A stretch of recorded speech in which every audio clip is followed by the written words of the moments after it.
Votre programme vous est présenté par Bismart et Banque Palatine, banque des ETI, de leurs dirigeants et banque privée.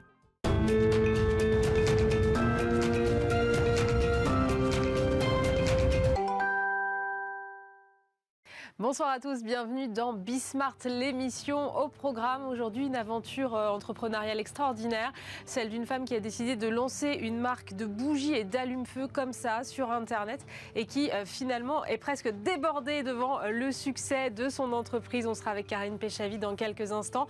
On sera également avec Luc Wise, le fondateur de The Good Company, pour parler Good Advertising. Il a choisi de basculer du côté de l'entreprise à mission. Il viendra nous expliquer pourquoi. La semaine prochaine, c'est la semaine de l'industrie et l'industrie est plus que jamais en tension pour les recrutements. Notamment, on parle de plus de 200 000 postes qui seraient à pourvoir l'année prochaine et c'est pour ça que l'usine extraordinaire revient la semaine prochaine. Ça s'adresse à tous les collégiens et tous les lycéens. On verra comment ça marche et puis on terminera avec un petit point sur l'actualité parlementaire puisqu'il y a un nouveau projet de loi sur les lanceurs d'alerte qui est débattu en ce moment au Parlement. On fera un point là-dessus avec une avocate spécialisée sur la question. C'est Bismart l'émission, c'est parti. Votre programme vous est présenté par Bismart et Banque Palatine, banque des ETI, de leurs dirigeants et banque privée.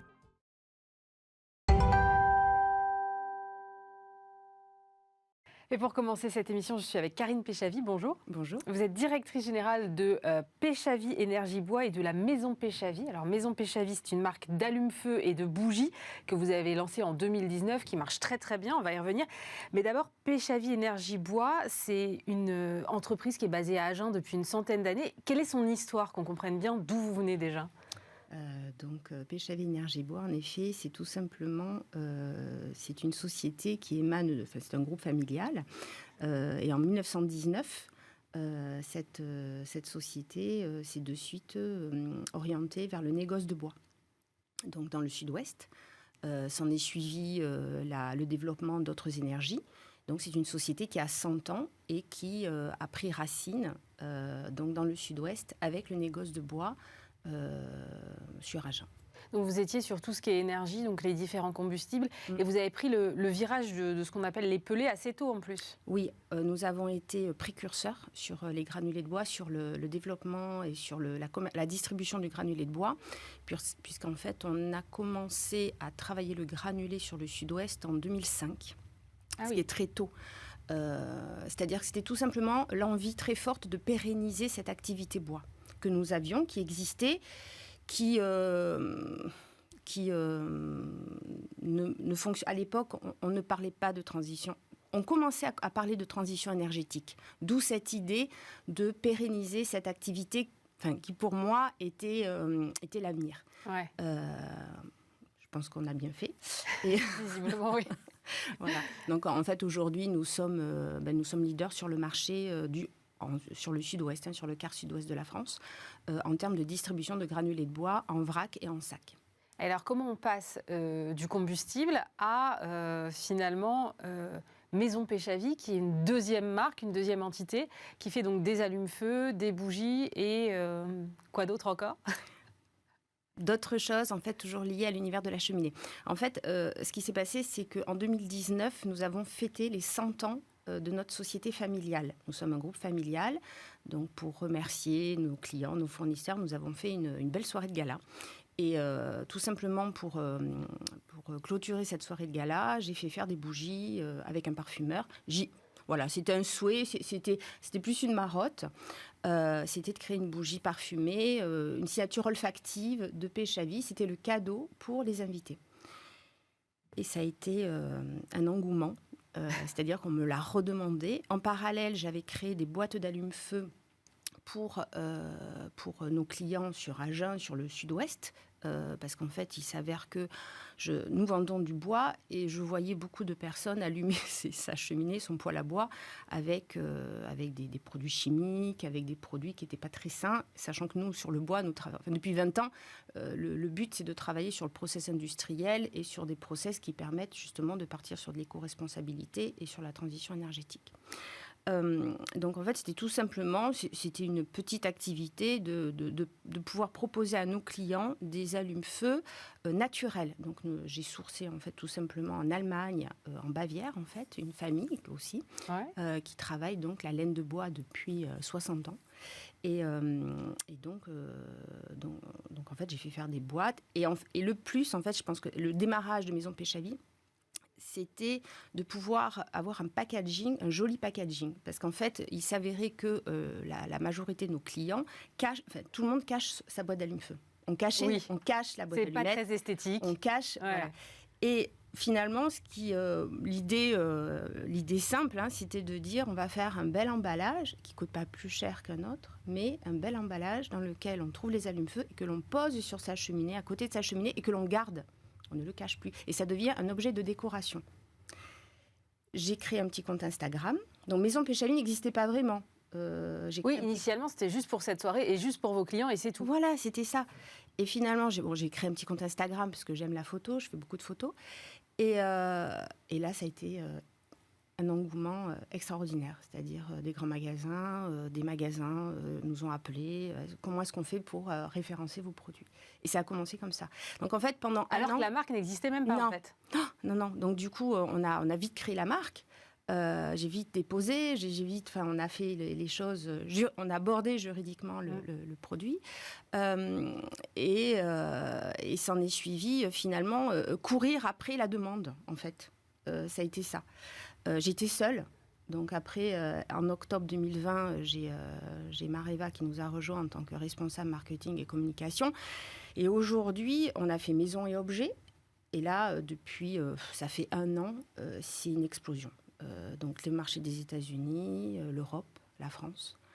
Donc sur ces produits-là, donc toute une gamme de couleurs. En fait, on travaille les gammes colorielles, chromatiques, avec les boîtes d'allume-feu, donc le packaging évidemment. On source, puisqu'en fait l'ADN de la marque, c'est l'éco-responsabilité, mais chic et élégant. Voilà. Mais alors, comment ça se passe au moment où vous êtes démarché par... alors que l'entreprise n'existe pas, vous êtes démarché par des grands magasins, et vous vous dites, en fait, j'ai pas le choix, je vais être entrepreneur malgré moi. Comment ça se passe ?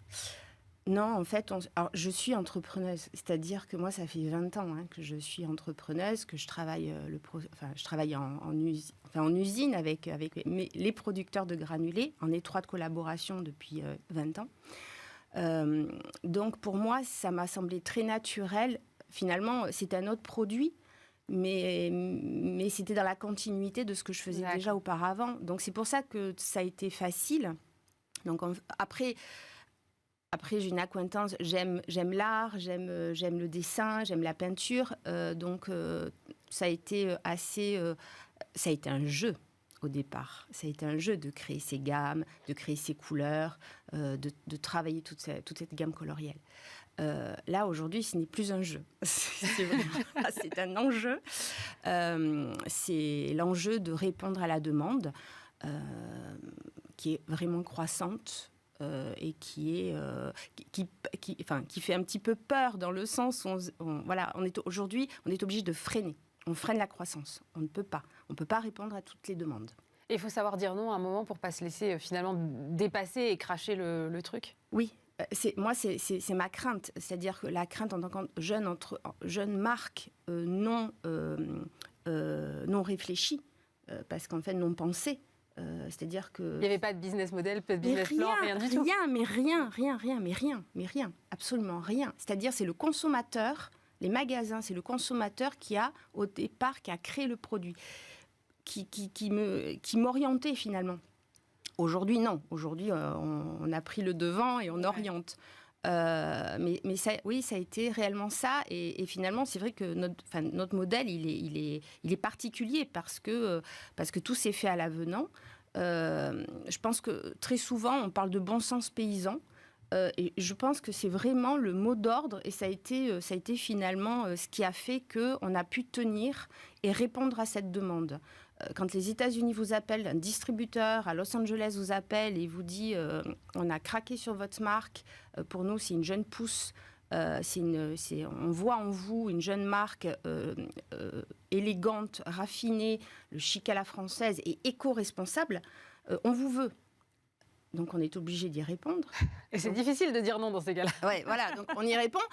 Et finalement, on a travaillé, mais comme des dingues, à sourcer. On a travaillé la production. Donc là, on sort complètement du cadre. C'est avec les magasins avec cette espèce de les magasins qui vous encensent, les consommateurs qui vous encensent, parce que c'est ça, vous êtes portés. Ouais. Là, non, là, vous êtes au cœur du cyclone et vous devez de répondre à cette demande. Suite à ça, nous avons fait Maison et Objets où ça a été une explosion également pour l'Europe et la France. Et donc aujourd'hui, le but, c'est comment appréhender, comment ne pas se cracher en fait, comment appréhender cette croissance, comment y répondre convenablement en se staffant, en ayant les bonnes compétences. Voilà, c'est l'avenir de la marque, elle est là. Et garder cette notion d'éco-responsabilité parce que sur cette marque, ce qui est assez important en fait, c'est de garder toujours cette notion de l'éco-responsabilité et la rentabilité. Et ce sont deux notions qui sont difficilement compatibles. Mais on va y arriver. C'est vraiment pour nous, c'est un challenge. C'est-à-dire qu'il faut aller sourcer les bons fournisseurs et en même temps pas vendre trop cher pour pas perdre. Enfin, où est-ce que vous mettez le curseur ? Le curseur, c'est garder des prix raisonnables pour le consommateur. Nous sommes sur des boîtes d'allume-feu. À un moment donné, il faut rester basique, bon sens paysan. Nous faisons des allumettes, nous faisons des bougies parfumées, nous travaillons, mais nous voulons rester à travailler avec des manufactures EPV en France, et majoritairement EPV, donc entreprises du patrimoine vivant. Et en Allemagne également, où nous travaillons avec des manufactures, avec des usines familiales, avec un savoir-faire, des produits sains, donc plus cher. Ouais. Europe, difficile. Mais on va y arriver. Voilà. Tout le challenge se situe à ce niveau-là. Et je pense qu'on a trouvé la bonne recette. Et l'Allemagne, parce qu'il il manque un peu de savoir-faire en France ? Nous n'avons pas le savoir-faire en France. Sur quelle typologie de... Allumettes et allume-feu. Allume-feu comme nous le concevons, c'est-à-dire complètement... La laine de bois, là, c'est ça ? Oui, la laine de bois trempée dans de la cire pure alimentaire. Donc pas d'odeur et pas d'émanation chimique. Comment est-ce que vous voyez les prochaines étapes ? Comment vous allez continuer à structurer l'entreprise ? S'asseoir, se structurer, s'asseoir, ne pas partir. Il ne se passe pas une journée sans qu'on nous dise qu'est-ce que vous allez faire l'année prochaine et qu'est-ce que vous allez nous sortir. Parce que c'est ça, c'est toujours l'attente, parce qu'on est vraiment dans ce consumérisme encore. Hein. Donc c'est toujours l'attente du nouveau produit. Qui va piano va sano. On va asseoir. Nous avons beaucoup de produits aujourd'hui. Nous avons encore beaucoup de choses à faire. Beaucoup de magasins, Nous avons de très beaux projets à venir. Nous avons de très belles collections qui arrivent. Donc en fait, ça va être d'asseoir tout ça. Ça va être de le structurer et de le développer convenablement en ayant une bonne communication et surtout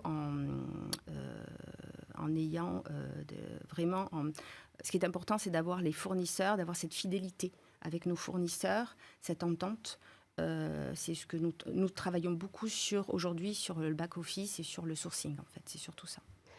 Moi, je me mets à la place des téléspectateurs qui vous regardent et qui vous écoutent. Ils vont tous se dire, non mais attends, à un moment, c'est sûr, elle a fait appel à des influenceurs. C'est vrai ou pas ? Non, en fait, ce qui est assez amusant, c'est que pendant 1 an et demi, pendant 1 an, j'ai fait tout toute seule, sourcing. J'avais une amie graphiste qui m'a aidée. C'est-à-dire pendant 1 an, ça a été un travail en solo. Après, donc, nous avons eu la chance d'avoir une personne compétente, la personne de Mariva Brett, qui est venue nous rejoindre, qui venait de la cosmétique bio et qui nous a donné un bon coup de pouce et qui nous donne là une bonne orientation. Mais nous sommes aujourd'hui 4. Nous sommes 4 personnes, pas d'influenceurs, pas de budget. Nous n'avons pas de budget. C'est-à-dire qu'aujourd'hui, Maison Péchavier est en incubation sous ma société Péchavier Énergie Bois. C'est-à-dire que je m'auto-finance. Voilà. Donc bon, là, dans quelques mois, on va passer à autre chose. Parce qu'il va falloir... C'est ça, en fait. Et le challenge, il est là aussi. C'est-à-dire qu'aujourd'hui, là, il va falloir on est en train de passer à la vitesse supérieure. Mais les gaps, en fait, sont à passer sensiblement, doucement. Voilà. Vous voulez rester toujours dans ce secteur de l'univers de la cheminée ? Oui. Quels sont les autres axes que vous voyez? Parce qu'effectivement, une fois qu'on a fait les bougies, les allumettes, les allumes-feu. Donc cette année, nous avons lancé une gamme de plaids. Pareil, donc en fait, étant donné que nous voulions la plus jolie marque, donc nous avons tapé à la porte de Brun-de-Vienne-Tyran, à l'Île-sur-la-Sorgue, une institution dans le monde de la confection de mohair, alpaga, donc plaid, couverture.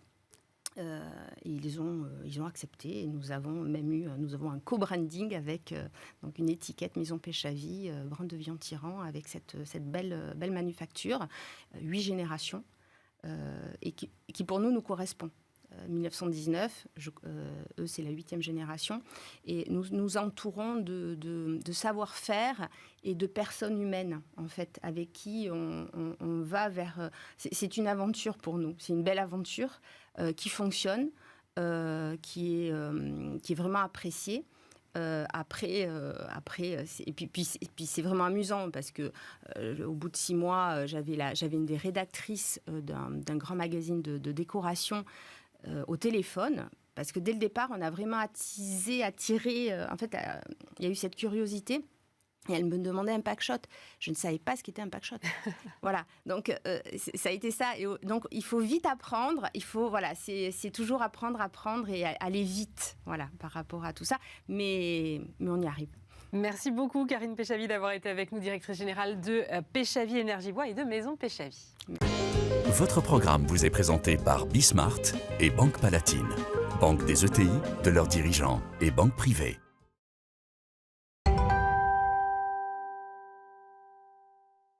Et on poursuit cette émission avec Luc Wise. Bonjour. Bonjour. Vous êtes CEO de The Good Company, spécialiste de ce qu'on appelle le Good Advertising. Votre agence a bientôt 3 ans.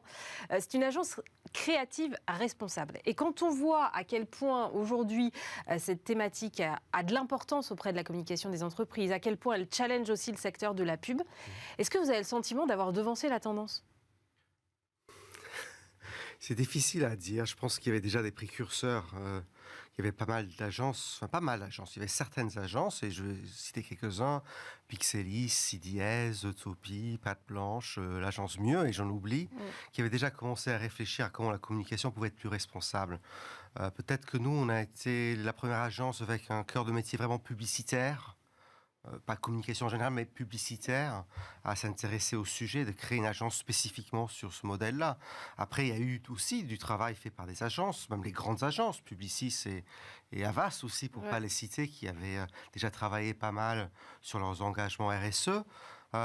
Donc, précurseur, non. Accélérateur un petit peu. C'est vrai que... Mais ça nous fait plaisir. Quand on a créé l'agence, on s'était dit, entre nous, on l'a jamais dit comme ça, mais on s'est dit, si on peut créer un mouvement, si on peut donner des idées, si on peut propager le good au sein de la communication, bah, tant mieux. Tant mieux. Si on nous copie, c'est presque la meilleure forme à la fois de compliment, et puis de manière plus générale, si on pense collectivement, c'est important aussi que l'ensemble de notre secteur et l'ensemble des secteurs de l'économie adoptent des pratiques plus responsables. Donc, oui, je ne veux pas être arrogant. Parfois, j'ai l'impression d'avoir fait un peu le planning stratégique de certains nombres d'agences ces dernières années. Mais bon, voilà, c'est fait exprès. Si on est open source, moi, mon objectif et notre objectif, c'est pas d'être lanceur d'alerte. Il y a des gens qui font ça très bien, mais peut-être être un peu lanceur d'idées quand même. Et si ça se propage, tant mieux. Justement, il serait peut-être temps qu'on définisse un peu ce que c'est que la com responsable ou le good advertising. Comment est-ce qu'on fait de la publicité responsable ? Parce que c'est toujours des mots, mais concrètement, ça se traduit comment ? Ah oui, alors c'est vrai qu'il y a plein de définitions possibles. Nous, ce qu'on se dit, c'est que c'est 2 choses. C'est à la fois la manière dont on va fabriquer la communication, et là on va parler d'éco-production, d'éco-conception, et aussi notre manière de travailler entre nous. Ça, on y reviendra avec nos différents engagements en tant qu'entreprise. Ouais. Donc, il y a comment on fait les choses. Et puis, l'autre chose dans la responsabilité, c'est pas juste de la manière dont on crée la communication, mais aussi les sujets sur lesquels on décide de travailler. Si je caricature, c'est très bien de faire de l'éco-production, mais si on fait de l'éco-production pour une campagne qui fait la promotion massive des énergies fossiles, c'est un peu du greenwashing quand même. Donc, c'est à la fois les choix des sujets, le choix des projets et la manière dont on va réaliser ces projets. Mais c'est vraiment les 2 choses. Par exemple, The Good Company ne pourrait pas travailler pour un géant de l'énergie fossile? Certainement pas. D'ailleurs, c'est quelque chose qu'on dit dans nos interviews. Je crois que quand on s'était rencontrés la dernière fois, que vous m'avez gentiment invité, on en avait parlé. Alors, on a une liste d'exclusion de certains secteurs pour lesquels on ne travaillera jamais. Il ne faut jamais dire jamais, mais a priori jamais. Et d'ailleurs, on a inscrit cette liste dans les missions et dans notre statut d'entreprise à mission.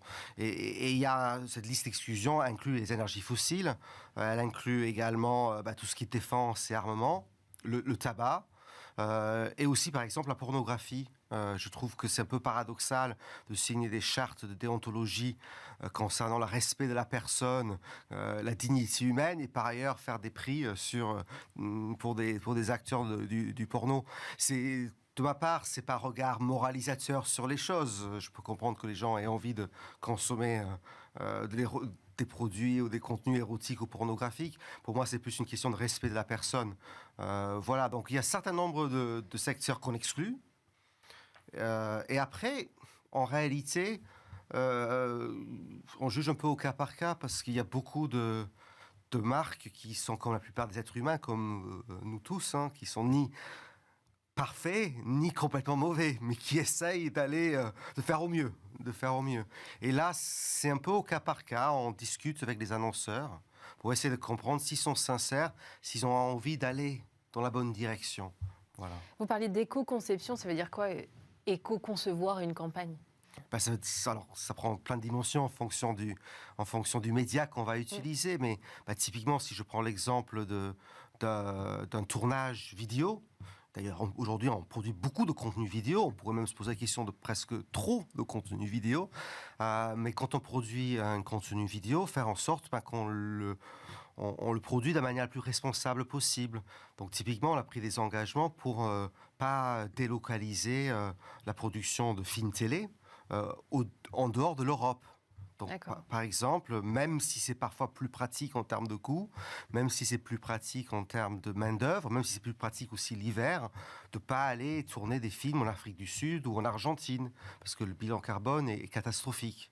Donc la performance économique peut être bonne, mais la performance écologique de ces tournages n'est pas. Donc on essaye de tourner en France. Si on n'arrive pas à tourner en France, au moins l'Union européenne, la Belgique, qui a 1 heure de train. On a signé un partenariat avec Sequoia, donc une entreprise qui aide justement les annonceurs et les agences et les sociétés de production à baisser l'empreinte carbone et l'empreinte environnementale des tournages. Donc ça, c'est un exemple très concret d'éco-production ou d'éco-conception. C'est aussi faire attention au papier qu'on va utiliser, aux encres qu'on va utiliser. Et sur l'ensemble de la chaîne, finalement, c'est de réduire les impacts. Vous l'avez mentionné, adopté le statut d'entreprise à mission. Pourquoi ce besoin? Parce que finalement, tout est dans votre nom. Quand on s'appelle The Good Company, le message est clair. C'est vrai, mais oui, le verbe était déjà performatif. En s'appelant The Good Company, on s'obligeait à faire certains choix et certains renoncements d'ailleurs. Non, mais ça nous a semblé important de continuer sur ce chemin-là. Et ce qui est formidable dans la loi Pacte, il y a eu du loi Pacte bashing ces derniers temps, et entreprise à mission bashing ces derniers temps, mais quand même, ce qui est intéressant dans la loi Pacte, et il faut lui donner sa chance, c'est une loi tout jeune, nouvelle, qui a 2 ans, donc elle commence à peine à marcher, comme les enfants de 2 ans, elle commence à peine à marcher et à parler. Mais ce qui est formidable, c'est que pour la première fois, on a un outil juridique qui prend en compte le fait qu'une entreprise n'a pas qu'une dimension lucrative, mais aussi une dimension environnementale et sociale. Et dès lors que cet outil existe, ça nous a semblé intéressant de s'inscrire dans cette démarche-là. Ce qu'elle a d'intéressant, c'est qu'elle est contraignante. Elle est contraignante parce qu'on inscrit dans les statuts notre raison d'être, parce qu'on est audité par un organisme tiers extérieur, parce qu'il faut mettre en place un comité de mission qui va voir si les missions concrètes qu'on s'assigne sont réellement atteintes. Et ça, c'est intéressant parce qu'aujourd'hui, il y a énormément de sociétés, tout le monde a des raisons d'être déclaratives, tout le monde a des chartes d'éthique. Mais j'ai envie de dire, c'est un peu comme les promesses politiques, les chartes d'éthique n'engagent que ceux qui y croient. Alors que moi, ce que j'aime bien dans l'entreprise à mission, c'est que j'ai un peu l'épée de Damoclès au-dessus de ma tête. Si on ne fait pas ce qu'on s'est engagé à faire, ça peut avoir des répercussions. Mais vous avez défini 18 missions, c'est pas un peu trop ambitieux quand même? Oui, peut-être, on verra si on arrive à les atteindre. Il y en a 18. en 5 catégories. Ce qui était important pour nous, c'était... Parce que souvent, ce qu'on reproche aux entreprises qui deviennent entreprises à mission, c'est qu'on peut avoir la tentation finalement de ranger ce qu'on a déjà fait, de prendre les engagements existants et les ranger. Or, ce qui est intéressant de l'entreprise à mission, c'est que ça nous oblige à avancer, ça nous oblige à nous donner une feuille de route. Et donc, pourquoi il y en a 18 ? Parce ça nous a permis de ranger de manière un peu plus statutaire des engagements qu'on avait déjà pris depuis longtemps. Par exemple, notre contribution à 1% pour la planète, ou l'actionnariat salarié pour l'ensemble des personnes en CDI chez nous. Mais ça nous oblige aussi à fixer des nouveaux objectifs qui nous tiennent à cœur. Par exemple, d'être carbon neutral d'ici 2023. Ou, et ça c'est un qui me tient beaucoup à cœur, plafonner les écarts salariaux pour faire en sorte que l'écart salarial maximal qu'il puisse avoir dans l'entreprise est de 10. Ça peut paraître beaucoup, déjà 10, mais quand on considère que dans le CAC 40, la moyenne est au-dessus de 200, entre le PDG et les gens les moins bien payés, 10 c'est pas mal, et je trouve que si on prend un SMIC à 1 600 € brut environ mensuel, déjà gagner 16 000 € brut mensuel, c'est déjà pas mal. C'est déjà pas mal pour bien vivre. Et je pense qu'à un moment donné, je suis très méritocratique. Je crois beaucoup que les talents doivent être payés, mais à un moment donné, je trouve que le capitalisme, peut-être de ces 20-30 dernières années, a un peu exagéré sur la répartition de la richesse, et que peut-être qu'il faut réfléchir à ça. Mais alors, vous êtes entreprise à mission, vous adhérez à 1% pour la planète, vous êtes certifié B Corp. Est-ce qu'à un moment, ça ne fait pas empilement de labels ? Alors, on est en voie de certification B Corp, et tant mieux, parce que ça prend du temps pour avoir le label B Corp. On y travaille depuis un certain temps. Je lisais une interview ce matin d'une responsable de Mustela qui disait « ça prend un temps fou, tous ces labels ». Et tant mieux. Tant mieux que ça prenne du temps. Parce que les points sont très très précis. Enfin, B Corp, c'est... Oui, c'est très très précis. Et pour répondre à votre question, nous on prend... En fait, on n'est pas une multinationale, donc on n'a pas 15 personnes pour s'occuper des labels et des certifications chez nous. Donc la stratégie depuis le début, et ça a été vraiment d'aller chercher finalement les choses les plus exigeantes et les plus contraignantes. Donc pourquoi B Corp ? Parce que c'est un peu la référence mondiale en termes de certification des entreprises, très exigeante. Pourquoi entreprise à mission ? Parce que là aussi, c'est très exigeant, parce que ça s'inscrit dans la loi. C'est peut-être pas un hasard, même si on en a beaucoup parlé des entreprises à mission. Aujourd'hui, en France, il n'y a que 300 entreprises à mission. Pour toutes les entreprises en France, 300, c'est une coupe dans l'océan. Comme vous le dites, ça n'a que 2 ans, donc on va voir ce que ça donne après. Oui, mais c'est pas un raz-de-marée. Ça a été un raz-de-marée médiatique, mais 300 en 2 ans, c'est très bien. Mais ça montre à quel point c'est contraignant. Et nous, notre stratégie, c'est d'en avoir moins des labels, mais des labels qui veulent vraiment dire quelque chose. Plutôt que des labels un peu Canada Dry, que tout le monde peut avoir en faisant un chèque, voilà. Je lisais que vous avez lancé Espérance, qui est une entité dédiée à l'accompagnement des acteurs de l'économie sociale et solidaire. Pourquoi fallait une offre spécifique ? Les acteurs de l'ESS ne sont pas des marques comme les autres ? Ils ont besoin d'un accompagnement précis ? Non. Enfin, ils sont des marques comme toute entreprise ou tout acteur ou toute institution est une marque.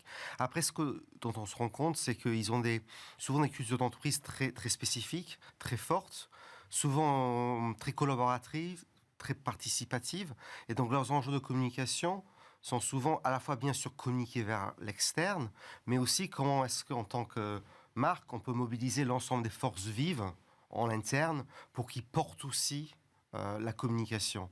Et c'est ça qui fait un peu la spécificité. C'est leur modèle souvent un peu démocratique. Si on pense aux mutuelles, aux coopératives, ce sont des démocraties vivantes, avec des valeurs très fortes de citoyenneté. Et donc, c'est comment est-ce qu'on mobilise finalement l'ensemble des acteurs au sein de l'entreprise pour faire une communication plus efficace, plus participative.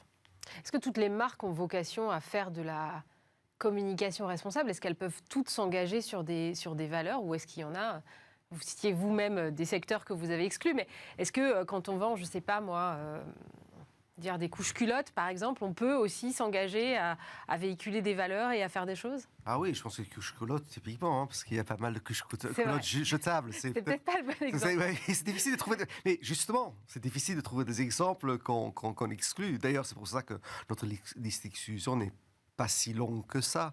Non, j'ai l'impression qu'aujourd'hui, toutes les marques qui le peuvent doivent s'engager. Je pense que c'est même pas une question que de marketing et de communication. C'est aussi une question morale. Voilà, je pense que on l'a vu, le dernier rapport du GIEC ne fait que renforcer ce qu'on sait sur l'urgence climatique. Et les entreprises ont un rôle, et là, tout le monde le dit aujourd'hui, c'est devenu une banalité, mais toutes les entreprises doivent prendre leurs responsabilités par rapport à cet état de fait. Donc, le vrai sujet, c'est oui, il faut que toutes les marques s'engagent.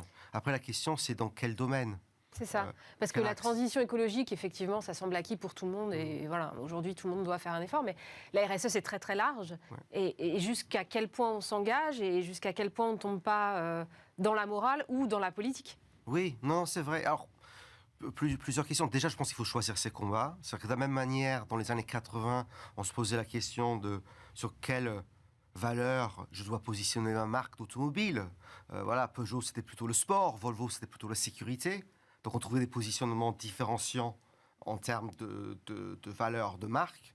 Aujourd'hui, on doit peut-être aussi réfléchir en tant que marque, c'est quoi, moi, mes combats, c'est pas mes contributions prioritaires. Et c'est vrai qu'il y a presque une vingtaine d'objectifs de développement durable. Donc, les marques, il y a du choix pour se différencier tout en apportant une contribution au développement durable. Donc, déjà, s'engager, ça ne veut pas dire faire la même chose que les autres. C'est trouver son engagement, son axe d'engagement à soi. Ça, c'est le premier point. Après, sur l'autre point, qui est, voilà, comment est-ce que l'entreprise doit être politique ou pas ?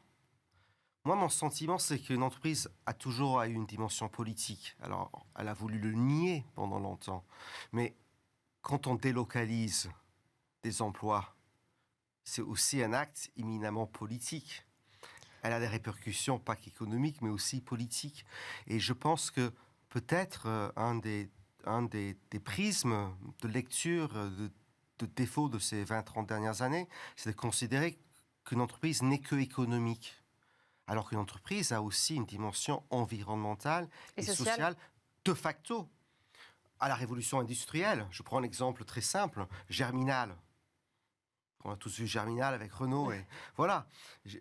À la révolution industrielle, une entreprise minière, elle avait une responsabilité économique, mais elle avait aussi une responsabilité sociale envers les travailleurs, les mineurs, on a ces images de courant, et aussi une responsabilité environnementale puisqu'elle polluait. Et quelque part, quand Milton Friedman, avec ce virage libéral au début des années 80, dit que la seule raison sociale d'une entreprise, c'est de faire du profit, finalement, c'est une sorte de révisionnisme économique qui est de nier qu'une entreprise a aussi une dimension environnementale et sociétale, et donc politique. Et pour autant, il faut pas nier la profitabilité, parce que sans cette profitabilité, il n'y a pas d'impact. Ah ben complètement. C'est pour ça que d'ailleurs notre motto à l'agence, c'est « Business for good is good for business ». Et je suis convaincu que, bien sûr, c'est seulement en montrant que les entreprises peuvent être rentables en étant responsables, c'est seulement en alliant le purpose et le profit qu'on va y arriver. Il faut lier les deux. Sinon, une entreprise qui est très responsable mais qui n'est pas rentable, elle va mourir. Et les personnes cyniques diront, vous voyez, la responsabilité ne marche pas. Après, où je suis assez confiant, c'est qu'il y a assez d'exemples dans le monde aujourd'hui d'entreprises qui arrivent à coupler les deux. Si je porte des Veja aujourd'hui, c'est pas spécialement que je trouve que Veja fait des sneakers plus performants ou plus beaux que Nike ou Adidas. C'est juste que j'adhère aux valeurs de Veja. Et donc, ils ont réussi à coupler responsabilité et rentabilité. Voilà, donc il y a beaucoup d'exemples et il faut prendre ces exemples-là, comprendre pourquoi ça marche et essayer à partir de ces exemples concrets, d'en faire des best practices et de généraliser le modèle. Merci beaucoup, Luc White. Je rappelle que vous êtes CEO de The Good Company. Merci d'avoir été avec nous. Merci. Votre programme vous est présenté par Bismart et Banque Palatine. banque des ETI, de leurs dirigeants et banque privée.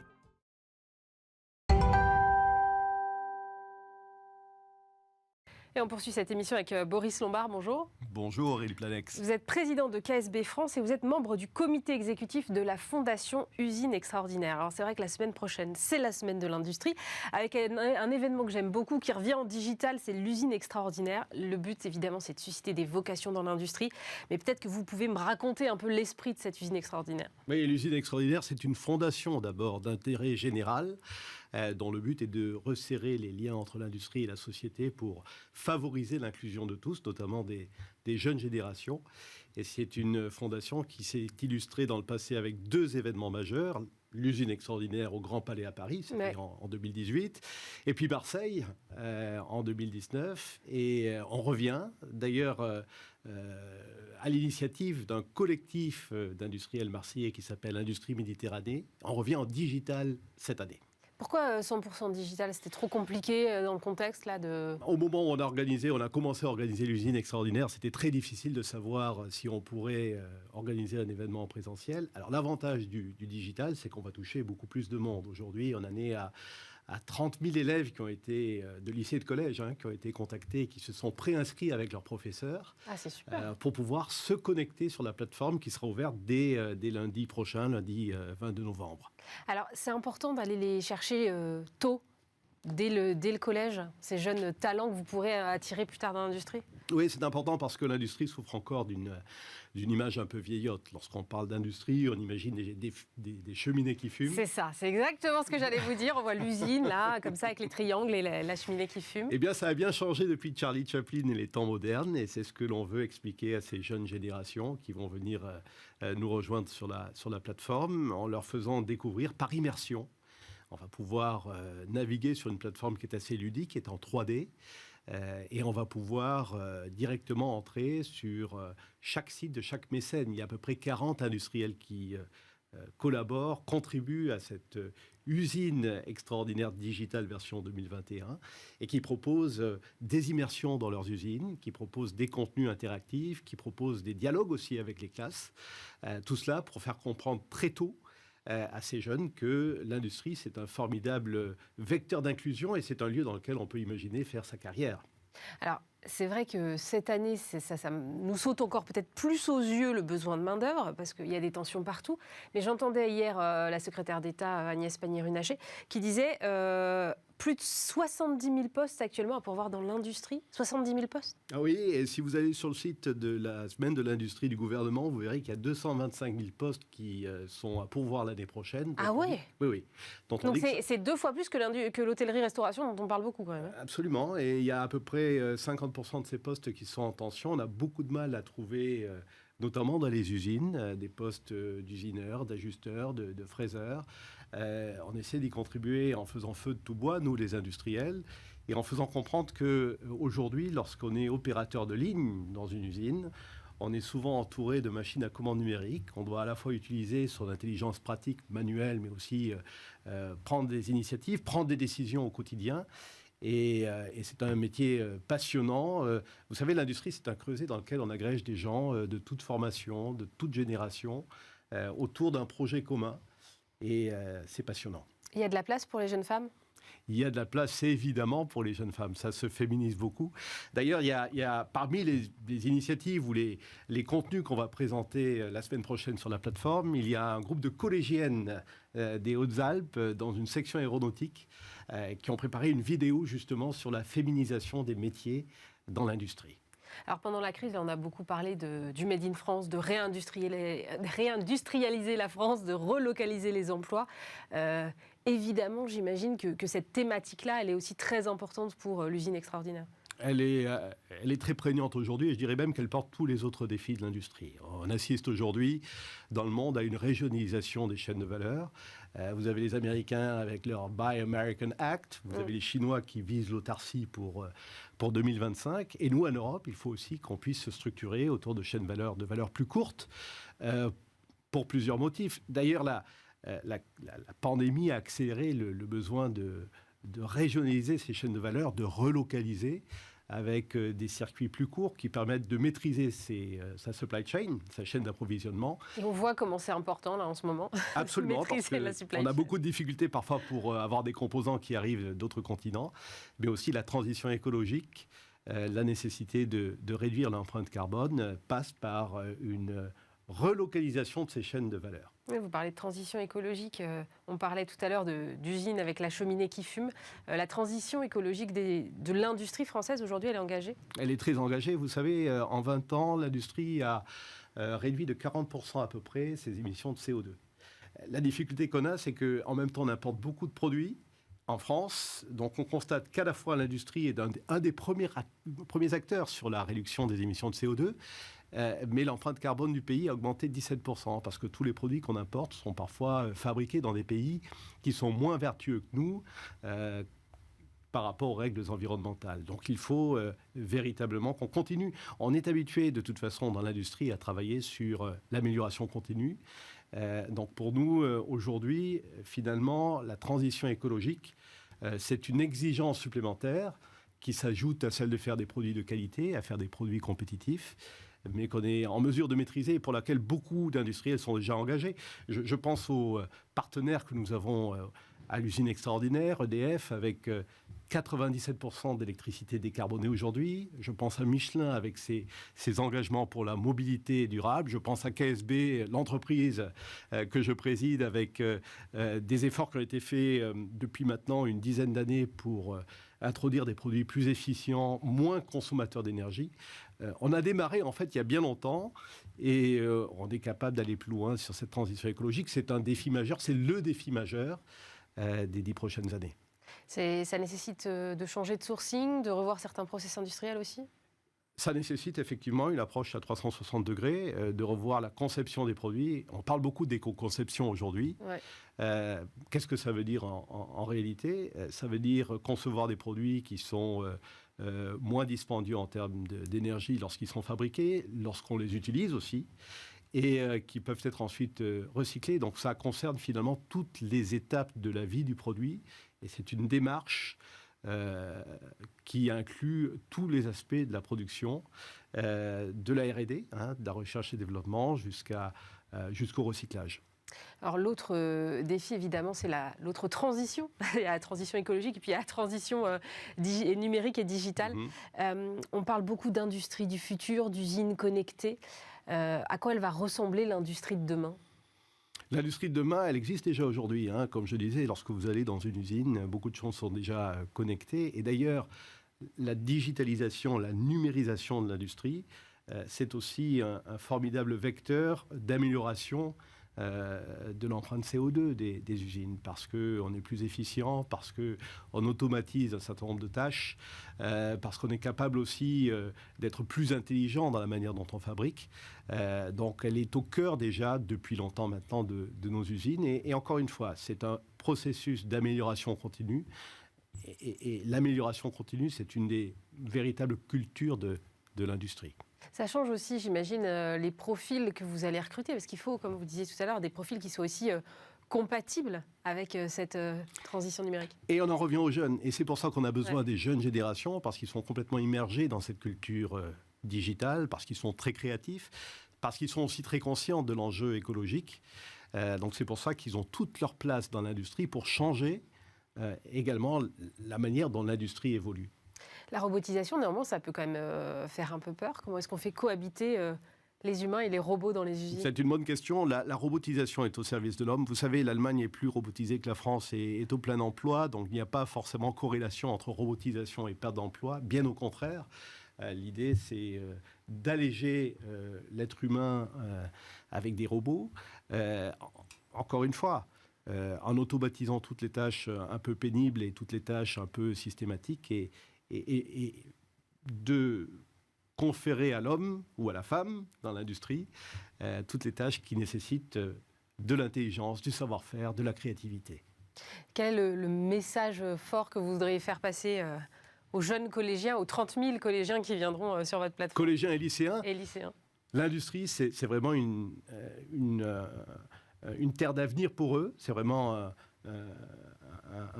un endroit où ils peuvent s'épanouir demain. On a besoin d'eux.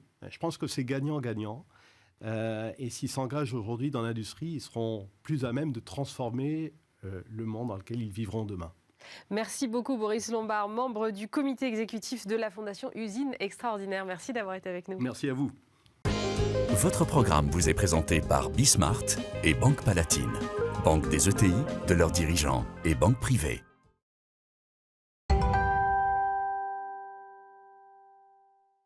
Et on termine cette émission avec Natacha Le Cellier. Bonjour. Bonjour. Vous êtes avocate associée chez Fichier Granger Avocats et on parle avec vous d'un projet de loi qui vise à mieux protéger les lanceurs d'alerte. Ce texte a été validé par l'Assemblée cette semaine. Il doit maintenant passer au Sénat. D'abord, est-ce qu'on peut rappeler, Natacha, ce que c'est que ce statut de lanceur d'alerte ? Alors, dans l'imaginaire collectif, un lanceur d'alerte, c'est un citoyen qui signale un dysfonctionnement grave dans l'intérêt public sans avoir de motif personnel. Effectivement, c'est des choses qu'on peut se réjouir qu'il y ait des gens qui aient le courage de remonter des dysfonctionnements. Alors bien entendu, la définition juridique est un petit peu plus compliquée. J'imagine. Et c'est notamment un des enjeux principaux de cette nouvelle loi. Donc juste un petit rappel, le statut de lanceur d'alerte date d'une loi de 2016. C'est la loi Sapin 2, c'est La ça ? loi Sapin 2, exactement, qui est venue pour la première fois définir ce qu'était un lanceur d'alerte. Et actuellement, la France doit transposer une directive européenne de 2019. Elle a jusqu'au 17 décembre pour le faire, et qui vient légèrement modifier cette définition.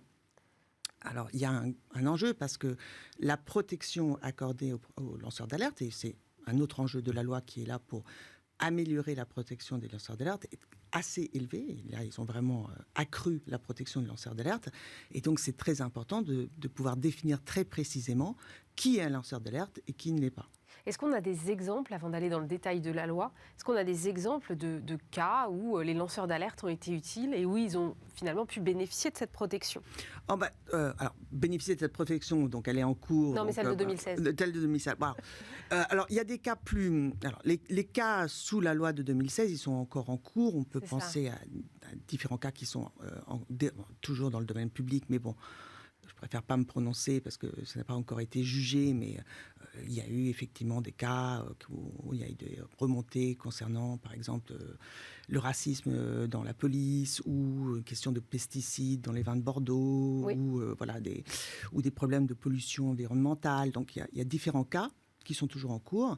Mais on a tous, en tête des exemples où ça a été utile, ne serait-ce que le cas de Irène Frachon. Il y en a même eu un film, donc on voit que c'est utile. Et moi-même, j'étais jusqu'à récemment responsable éthique en entreprise, donc j'avais à gérer ce genre de cas. Et je peux, personnellement, j'ai beaucoup d'exemples en tête où c'était effectivement utile. Alors, j'ai aussi des exemples, peu nombreux, heureusement, mais ça arrive, où il y a eu instrumentalisation, abus de ce dispositif. Et c'est tout l'enjeu justement de cette loi, c'est comment trouver le bon équilibre entre la liberté d'expression d'un lanceur d'alerte, la présomption de sa bonne foi, mais aussi la présomption d'innocence des personnes ou des entités qui sont mises en cause. Oui, parce que régulièrement, ça peut venir de l'intérieur même de l'entreprise, en fait, ce lanceur d'alerte. Tout à fait. Et d'ailleurs, la loi actuelle, la loi Sapin 2, privilégiait ce mode de remontée. Donc, actuellement, quelqu'un qui veut faire une alerte en entreprise, elle doit d'abord remonter son alerte en interne, sauf quelques cas précis. Et c'est seulement si l'entreprise ne s'en occupe pas qu'elle peut après se tourner vers des autorités externes ou faire une divulgation publique. La proposition de loi qui est actuellement à l'étude, justement, vient changer ça. Il n'y a plus maintenant une primauté de la remontée interne. Donc, une personne en entreprise n'est plus obligée de passer par les canaux internes, même si ça reste privilégié. Il peut aller directement via un canal externe, donc vers des autorités qui vont être définies dans un décret, mais où notamment le défenseur des droits va jouer un rôle très important en termes d'orientation du lanceur d'alerte. J'ai regardé la définition du lanceur d'alerte dans le projet de loi. Donc, c'est toute personne qui signale ou divulgue sans contrepartie financière directe et de bonne foi des informations sur un crime, un délit ou toute autre contravention ou contournement de la loi, mais aussi plus généralement une menace ou un préjudice pour l'intérêt général. Oui. Ça m'a paru un petit peu flou quand même. Oui, alors, et justement, c'est un des enjeux. Jusqu'à maintenant, un lanceur d'alerte, c'était quelqu'un qui, effectivement, signalait soit un crime, un délit, bon, là, c'est quand même assez grave, ou dans un préjudice sérieux ou une violation grave et manifeste d'engagements internationaux de la France, mais de la loi et un règlement. Et de façon désintéressée. Alors là, dans l'état actuel de la proposition de loi, donc on a enlevé le critère de désintéressé et on a enlevé aussi toute exigence de gravité. Donc maintenant, un lanceur d'alerte, ce serait quelqu'un qui fait remonter une violation, même mineure, de la loi. On connaît tous des gens qui ne respectent pas les passages cloutés ou qui utilisent leur téléphone au volant. Donc c'est quand même très très très large. Et c'est important parce que, comme je vous ai dit, la protection va devenir très très forte. Et c'est là où ça peut, encore une fois, dans des cas très rares, poser des difficultés. Typiquement, donc déjà, comme j'ai dit, ça peut être vraiment toute violation de la loi. Mais il y a la question de qu'est-ce que ça veut dire la bonne foi ? Parce que pour le moment, les amendements qui ont été déposés pour venir définir la bonne foi n'ont pas été retenus. Or, la bonne foi, on pourrait penser que ça veut dire non seulement qu'on dit des choses que l'on pense être vraies, mais qu'on le fait sans intention de nuire ou sans chercher de se protéger. Or, pas du tout. La bonne foi, c'est vraiment est-ce que j'ai des motifs raisonnables de penser que ce que je dis est vrai ? Même si je le fais pour me protéger, même si je le fais parce que je veux du mal à mon supérieur hiérarchique, les motifs ne sont pas importants. Simplement, est-ce que ce que j'ai dit, je pensais que c'était vrai ? Donc, quelqu'un qui veut montrer qu'un lanceur d'alerte, qui n'a pas le statut de lanceur d'alerte, non seulement il doit prouver que ce que dit la personne est faux, mais même prouver que la personne savait que c'était faux ou qu'elle avait pas de motif raisonnable de penser que c'était vrai. Donc c'est quand même une charge de la preuve quand même oui, assez très conséquente. élevée. Voilà. Ouais, bien sûr. Ouais. Et donc le risque derrière, c'est qu'on se retrouve avec effectivement des cas qui sont sans doute rares, mais qui peuvent exister, de patrons ou d'entreprises qui seraient brocardés sur la place publique sur la base de choses qui pourraient ne pas être exactes. Tout à fait. Et encore une fois, le fait que ça soit faux, c'est pas suffisant. Et même, alors, encore une fois, quand on fait une lecture stricte de la loi dans l'état actuel, on pourrait même imaginer le cas d'un salarié qui commet une faute et qui vient s'auto-dénoncer auprès de son supérieur hiérarchique en disant « Ah, au fait, ça fait des années que je pique dans la caisse et je suis un lanceur d'alerte et donc vous ne pouvez pas me sanctionner pour les faits que je vous rapporte sous... » ça peut s'appliquer à soi-même ? Alors, quand on fait une lecture stricte de la loi, oui, quelqu'un qui a participé à la violation qu'elle signale, a priori, c'est possible. Alors, on pourrait espérer que les juges, dans leur grande sagesse, utilisent le grand principe de nemo auditur propriam turpitudinem allegans, c'est-à-dire on ne peut pas se prévaloir de sa propre faute. D'accord.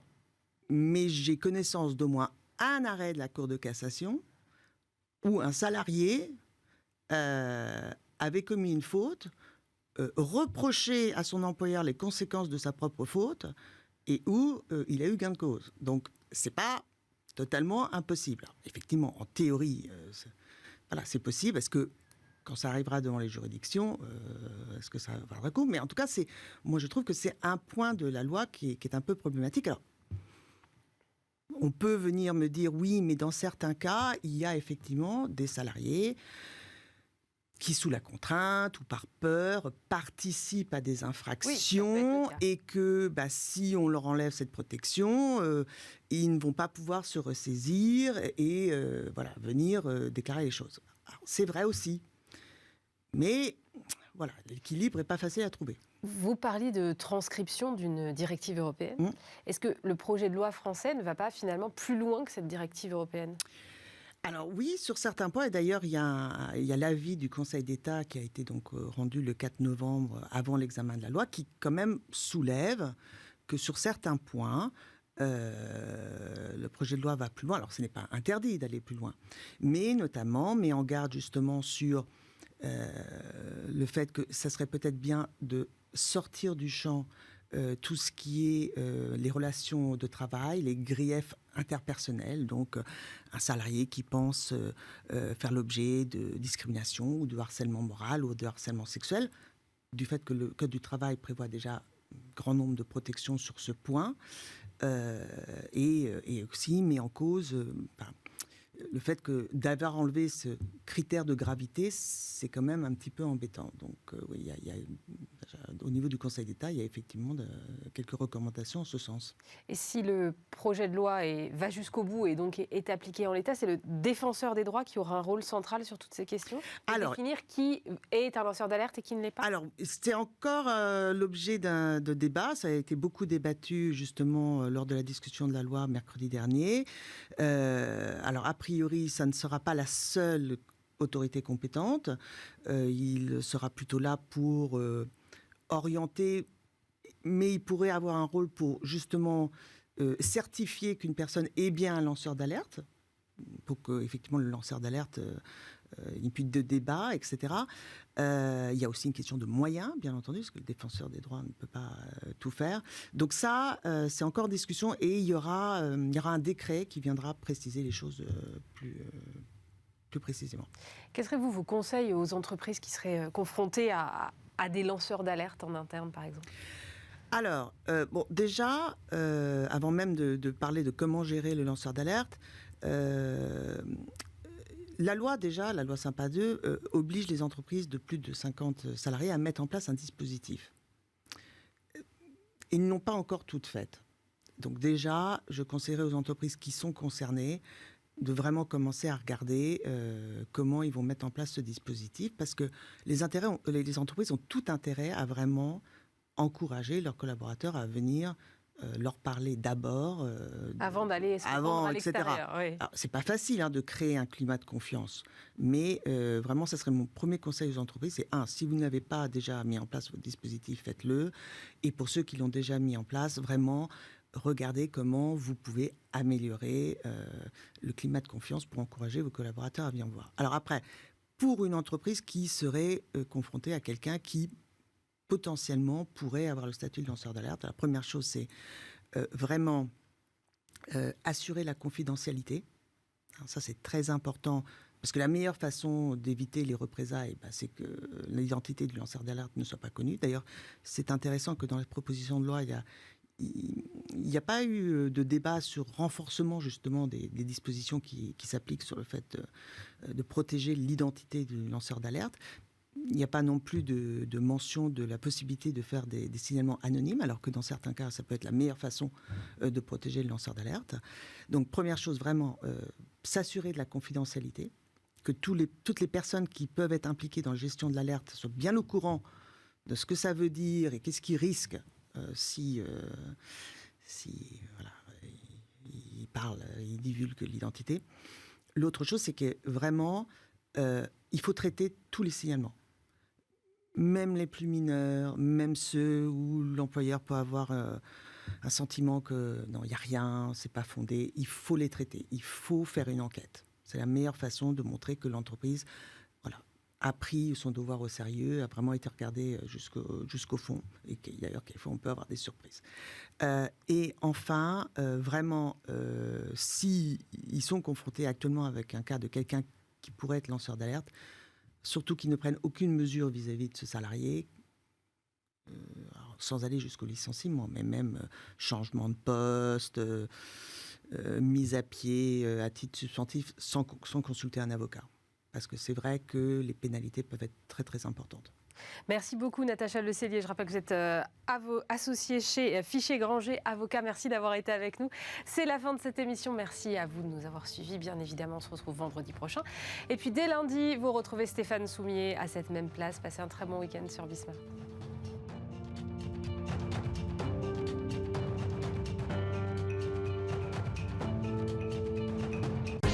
Votre programme vous a été présenté par Bismart et Banque Palatine, banque des ETI, de leurs dirigeants et banque privée.